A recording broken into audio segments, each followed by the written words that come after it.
लेकर आए हैं एक बहुत ही इंटरेस्टिंग वीडियो जो कि काफ़ी ज़्यादा थ्रिलिंग होने वाला है, जिसे मैट विन ने डायरेक्ट किया है और इसकी आईएमडीबी रेटिंग तो कम है, लेकिन ये मूवी बहुत ही बेहतरीन है जिसे आप सभी लोगों को ज़रूर देखना चाहिए। अगर आप हॉलीवुड मूवीज़ पसंद करते हैं तो हमारा एक और चैनल है जहां पर आप लोगों को और भी कई सारी हॉलीवुड मूवीज़ के एक्सप्लेनेशन देखने को मिल जाएंगे, तो आप उसे भी सब्सक्राइब ज़रूर करिएगा, जिसकी लिंक मैंने नीचे डिस्क्रिप्शन में दे रखी है।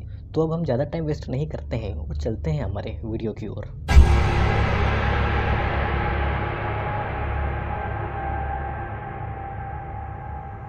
मूवी की स्टार्टिंग में हम एक लड़की को देखते हैं जिसका नाम एला होता है, जो कि काफ़ी टेंशन में थी और लगातार ड्रिंक कर रही थी। दरअसल उसे अपने फियांसे पर शक था और वो इसके बारे में अपनी फ्रेंड मॉली से डिस्कस कर रही थी। एला को पता चलता है कि उसके फियांसे के पास एक डायरी है जिसमें उसके सारे राज छुपे हैं। एला को ये भी पता चलता है कि उसके फियांसे ने एक स्टोरेज यूनिट को रेंट पर लिया हुआ है और वहीं पर उसने वो डायरी सेफ रखी हुई है। क्योंकि एला अपने फियांसे से शादी करने वाली थी, इसीलिए वो उसकी पूरी जानकारी चाहती थी। एला मॉली को स्टोरेज यूनिट में घुसने और पता करने के लिए अपने साथ ले जाती है।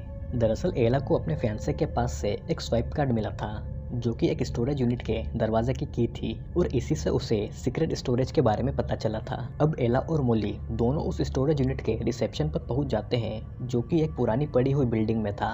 दोनों उस बिल्डिंग के अंदर जाते हैं जहां पर रिसेप्शनिस्ट उनसे ये कहता है कि उन्हें जो कुछ भी करना है जल्दी करें, क्योंकि उनका टाइम होने वाला है और वो जल्दी ही यहाँ से बंद करके जाने वाले हैं। उस बिल्डिंग में कई सारे फ्लोर्स थे और हर फ्लोर पर कई लोगों के स्टोरेज यूनिट बने हुए थे। एला के स्वाइप कार्ड को देखकर उसके नंबर से ये पता चलता है कि उसके फियांसे का यूनिट सबसे नीचे बेसमेंट में है और वो लिफ्ट के ज़रिए बेसमेंट में जाने लगते हैं, जहाँ पर लिफ्ट में एक लड़का आकर दोनों के साथ फ्लर्ट करता है, लेकिन वो उस लड़के पर ध्यान नहीं देते। फिर एला और मोली ये देखते हैं कि नीचे बेसमेंट यानी कि लास्ट फ्लोर पर जाने के लिए उन्हें कीज़ की ज़रूरत पड़ेगी, लेकिन मोली अपने हेयरपिन से उस की को घुमा देती है और दोनों नीचे बेसमेंट में पहुंच जाते हैं, जहां पर काफ़ी ज़्यादा अंधेरा होता है और एला कार्ड पर लिखे नंबर से उस यूनिट तक पहुंच जाती है। वो दोनों दरवाज़ा के बाहर लगे लॉक पर अपने कार्ड को स्वाइप करते हैं, लेकिन वो दरवाज़ा नहीं खुलता। फिर मॉली कहती है कि उसे एक ऐसी ट्रिक पता है जिससे कोई भी दरवाज़ा खोला जा सकता है। मॉली उस स्वाइप कार्ड को अपने कपड़े पर ज़ोर से घिसती है और फिर उसे दरवाजे पर लगी मशीन में स्वाइप करती है, जिससे कि वो दरवाज़ा एक ही बार में खुल जाता है और दोनों उस यूनिट में चले जाते हैं। और जैसे ही दोनों उस यूनिट के अंदर जाते हैं, वैसे ही बाहर की लाइट अचानक से बंद होने लगती है, जिसे एला ऑन करने के लिए बाहर चली जाती है। और जब वो वापस आती है तो ये देखती है कि मॉली पर किसी डरावने जीव ने हमला कर दिया है, जो कि किसी इंसान जैसा तो बिल्कुल भी नहीं दिखता है। वो डोर फिर से लॉक हो जाता है और एला अपने कार्ड से वापस से स्वाइप करती है, लेकिन फिर से वो गेट नहीं खुलता। एला 2-3 बार ट्राई करती है, तब जाकर फाइनली वो गेट खुल जाता है और अंदर वो उस क्रिएचर को मॉली को खाता हुआ देख लेती है। उस क्रिएचर की नज़र एला पर पड़ती है और वो एला की तरफ बढ़ता है, जिससे भागकर एला लिफ्ट में घुस जाती है, लेकिन लिफ्ट बीच में ही अटक जाती है। वो डरावना क्रिएचर लिफ्ट का दरवाज़ा खोलने की कोशिश करता है, जिससे बचने के लिए एला लिफ्ट की छत से निकलकर ऊपर वाले फ्लोर पर चढ़ जाती है, जहाँ का दरवाज़ा एक आदमी खोलता है और वो बताता है कि वो एक डिटेक्टिव है। वो उसे बताता है कि वो एक डिटेक्टिव है और वो भी अपने यूनिट को चेक करने यहाँ पर आता है। जिसके बाद एला उसे मॉली की मौत के बारे में बताती है और ये कहती है कि नीचे कोई खतरनाक जीव है जो कि उसकी फ्रेंड मॉली को खा रहा था। डिटेक्टिव एला को एक लड़की विलो के साथ रहने को कहता है और खुद एला का कार्ड लेकर नीचे जाने लगता है। नीचे बेसमेंट में जाने के बाद डिटेक्टिव एला के कार्ड का नंबर उसके यूनिट से चेक करता है, तो वो दोनों मैच नहीं होते और वो तुरंत वापस ऊपर एला के पास आ जाता है और वो एला से ये पूछता है कि क्या उसने कोई ड्रग या फिर नशीला पदार्थ तो नहीं लिया, क्योंकि नीचे उसे कुछ नहीं मिला। और एला के फियांसे की यूनिट नीचे नहीं बल्कि इसी फ्लोर पर थी। एला ने कोई और नंबर देख लिया और वो किसी दूसरे के यूनिट में घुस गई थी। ऊपर रिसेप्शन पर किसी को कोई खबर नहीं थी कि आखिरकार नीचे चल क्या रहा है। रिसेप्शनिस्ट एक वर्कर वैन से कहता है कि वो एक आखिरी चक्कर लगाए और जाकर सारे यूनिट को चेक करें, क्योंकि वो लोग जल्दी सब कुछ लॉक करने वाले थे। वैन फ्लोर चेक करते समय ये देखता है कि एक कपल जिनका नाम सारा और इयान था, वो कुछ ढूंढ रहे थे और वैन से 10 मिनट और मांगते हैं ताकि वो अपना सामान ढूंढ सके। वैन एक बहुत ही केयरलेस वर्कर था।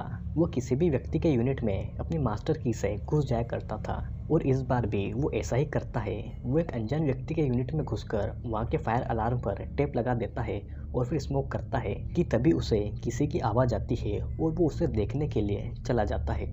वैन को ज़मीन पर एक कपड़ा मिलता है जिसे उठाकर देखते ही वहाँ की लाइट्स बंद होने लगती है और वैन पर भी वो डरावना क्रिएचर हमला कर देता है। वो डरावना जीव एक स्क्रू ड्राइवर को वैन के सिर में घुसाकर उसे मार डालता है। इधर एला डिटेक्टिव को ये बताती है कि वो बस अपने फियांसे का सामान चेक करने यहाँ पर पहली बार आई थी। एला बार बार डिटेक्टिव से कह रही थी कि उसकी फ्रेंड मॉली पर किसी जीव ने हमला कर दिया है, लेकिन डिटेक्टिव को ये लग रहा था कि एला ने ड्रग्स लिए हुए है और उसे हेल्यूसिनेशंस हो रहा है। ऊपर रिसेप्शनिस्ट वैन को आवाज़ लगाता है, लेकिन वैन तो मर चुका था, इसीलिए रिसेप्शनिस्ट खुद ही फ्लोर चेक करने चला जाता है। वो काफ़ी ज़्यादा गुस्से में होता है और वो फ्लोर पर किसी क्रिएचर को देखकर चौंक जाता है। यहाँ सारा अपने यूनिट में काफ़ी देर से कुछ ढूंढ रही थी, लेकिन उससे अभी तक कुछ भी नहीं मिला था। वो इयान से ये कहती है कि वो ऊपर जाकर स्टाफ से कहे कि वो कुछ देर इस जगह को और खुला रखे, और इयान भी ऊपर चला जाता है। इयान के जाने के बाद सारा को लगता है कि कोई उसके पास से गुजरा है, और जब वो उसे देखने के लिए बाहर जाती है तो अगेन फिर से लाइट ऑफ हो जाती है और अचानक सारा को कोई पकड़कर उल्टा लटका देता है और उसका सिर जोर से जमीन पर पटक देता है।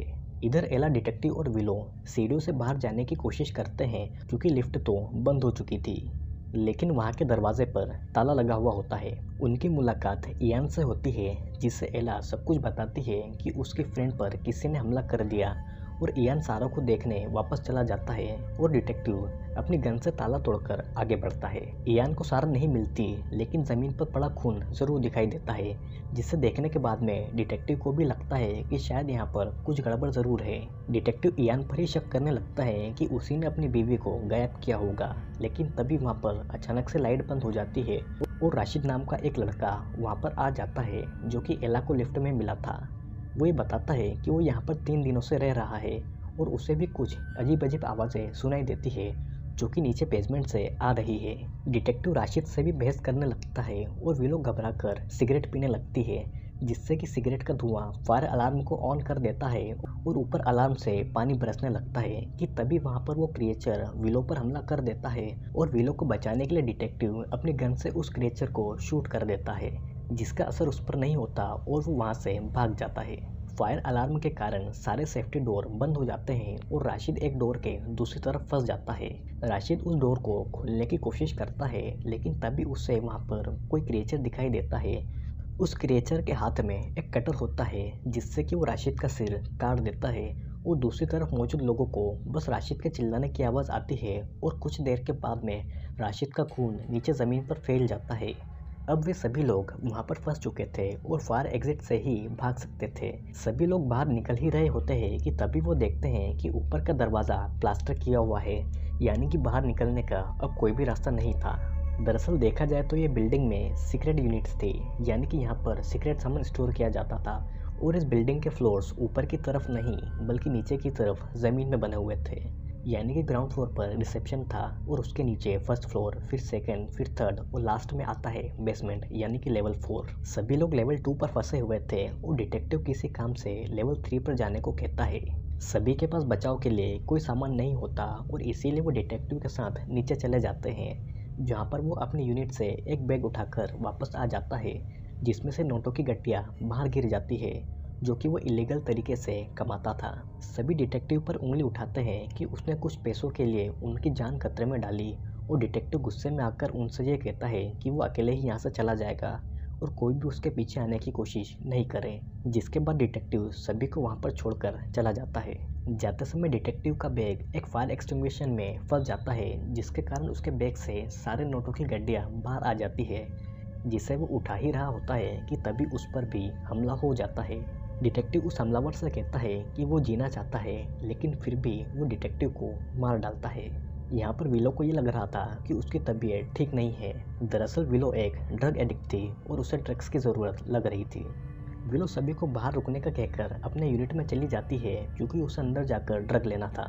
विलो अपने यूनिट में जाकर चोरी छुपे ड्रग ले ही रही होती है और इतने में एला और इयान अंदर छुपकर घुस जाते हैं और उसे वो ड्रग लेता हुआ देख लेते हैं। इयान को विलो की यूनिट से एक कटर और एक गन मिलती है, जिसे वो अपने सेल्फ डिफेंस के लिए रख लेता है और विलो को अंदर यूनिट में ही बंद करके चले जाता है। लेकिन उनके जाने के बाद विलो को किसी के अंदर आने की आवाज़ होती है और यूनिट का दरवाज़ा अपने आप खुल जाता है।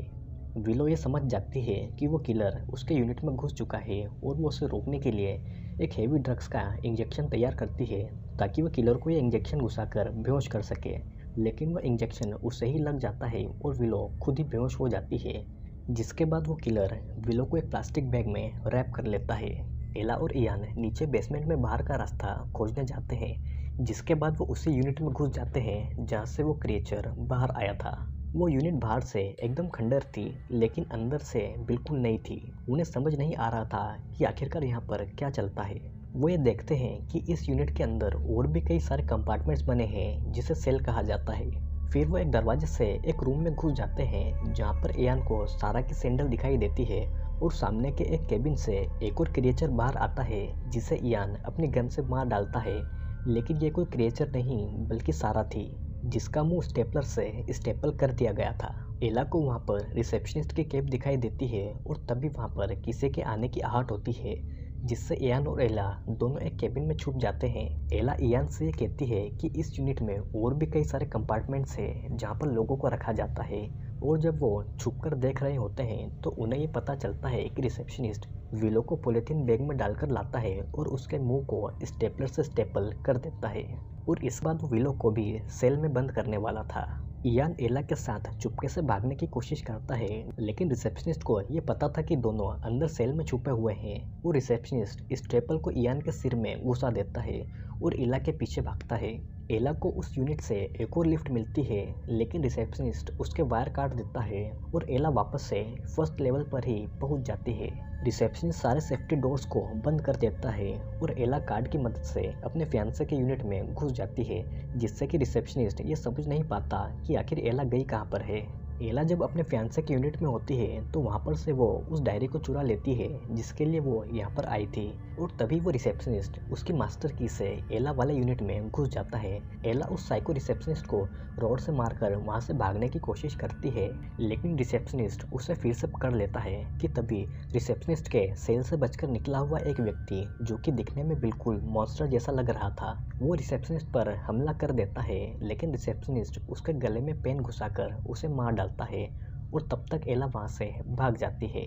एला ये देखती है कि आगे जाने का कोई भी रास्ता नहीं है और पीछे से वो रिसेप्शनिस्ट वहाँ पर आ जाता है और वो उसे पकड़कर अपने साथ ले जाता है। एला की जब आंख खुलती है तो वो खुद को एक स्ट्रेचर पर बंधा हुआ पाती है। उसके पास वाले स्ट्रेचर पर इयान भी बंधा हुआ होता है और उसके मुंह पर भी स्टेपल लगे हुए होते हैं। तभी वहाँ पर वो रिसेप्शनिस्ट आ जाता है और एला को बताता है कि उसने जेफरी को खुला छोड़ दिया जो कि यहाँ पर सेल में ही लॉक्ड था। वो रिसेप्शनिस्ट एला का मुंह स्टेपल करने के लिए अपने स्टेपल को रेडी करता है और उसे ये भी बताता है कि वो यहाँ पर उन लोगों को रखता है जो कि अपनी लाइफ से परेशान है और हमेशा दुखी रहते हैं। इतने में इयान एला को कटर पास करता है जो कि उसने विलो के यूनिट से लिया था जिससे एला अपने हाथ को चोरी छुपे खोल लेती है और वो उस कटर को रिसेप्शनिस्ट की पीठ में घुसाकर वहाँ से भाग जाती है। एला को बाहर जाने के लिए यूनिट से एक टनल मिलती है जहाँ पर वो मोली की लाश को पड़ा हुआ देखती है। उसे अपनी फ्रेंड की लाश को देखकर काफी दुख होता है कि तभी वो रिसेप्शनिस्ट एला का पीछा करते हुए वहाँ पर आ जाता है। एला को टनल से ऊपर जाने के लिए सीढ़ियाँ मिलती है जिससे वो जल्दी वहाँ से बाहर निकल जाती है लेकिन उसकी डायरी वहीं सीढ़ी पर अटक जाती है जिसे लेने के लिए एला अपना हाथ वापस टनल में डालती है और इतने में वो रिसेप्शनिस्ट उसका हाथ पकड़कर उसे अंदर खींच लेता है और ये सीन यहीं पर कट हो जाता है। अगले सीन में हम रिसेप्शनिस्ट को फिर से काम करता हुआ देखते हैं और वहाँ पर एला का फियांसे आता है। वो रिसेप्शनिस्ट से एला के खोने की बात करता है जिससे सुनकर रिसेप्शनिस्ट उसे मारने की कोशिश करता है लेकिन तभी एला का फियांसे उससे कहता है कि उससे एला के जाने का कोई भी दुख नहीं है और वो अपनी लाइफ खुशी से जीना चाहता है जिसे सुनकर रिसेप्शनिस्ट उससे कुछ नहीं करता और उसे जाने देता है। अगले सीन में हम ये देखते हैं कि स्टोरेज यूनिट के सभी फ्लोर्स पर लोग अपना अपना काम कर रहे हैं और लास्ट में सबसे नीचे यानी कि बेसमेंट में एला है जिसका मुंह स्टेपलर से स्टेपल किया गया है और एला भी एक सेल के अंदर बंद है जिसके बाद ये मूवी यहीं पर ख़त्म हो जाती है। दोस्तों देखा जाए तो ये मूवी एक डेंजरस क्रिएचर मूवी भी है और एक साइको किलर मूवी भी, क्योंकि मूवी में जो स्टोरेज यूनिट दिखाया जाता है उसका रिसेप्शनिस्ट एक साइको होता है और उन लोगों को कैद करके रखता है जिन्हें अपनी लाइफ में काफ़ी सारे दुख रहते हैं। वो उन सभी लोगों को अपने स्टोरेज यूनिट के बेसमेंट में बने हुए सेल में रखता है और उनका मुंह स्टेपलर से स्टेपल कर देता है और बाकी के फ्लोर्स पर वो अपनी स्टोरेज फैसिलिटी चलाता है। लेकिन एक दिन एला अपने फैंसे के यूनिट के बजाय बेसमेंट वाले यूनिट में गलती से घुस जाती है, जहाँ से वो साइको रिसेप्शनिस्ट द्वारा कैद किए हुए एक आदमी को आज़ाद कर देती है, जो काफ़ी समय से यहाँ पर कैद होने के कारण पागल हो चुका था। और ये आदमी कई लोगों को मार डालता है और बाकी लोगों को रिसेप्शनिस्ट कैद कर लेता है। एला लगभग स्टोरेज यूनिट से बाहर आ ही गई होती है, लेकिन वो फिर से अपने फियांसे की डायरी लेने के लिए अपना हाथ अंदर डाल देती है और उसकी इसी एक गलती के कारण रिसेप्शनिस्ट उसे फिर से पकड़ लेता है और उसे अपने यूनिट में कैद कर लेता है। तो दोस्तों, आज की वीडियो में सिर्फ इतना ही। आई होप कि आपको ये वीडियो ज़रूर पसंद आई होगी, और अगर आपको ये वीडियो पसंद आई है तो वीडियो को लाइक करके कमेंट में ज़रूर बताइएगा और ये भी बताइएगा कि अगला वीडियो कैसा होना चाहिए। तब तक के लिए गुड बाय।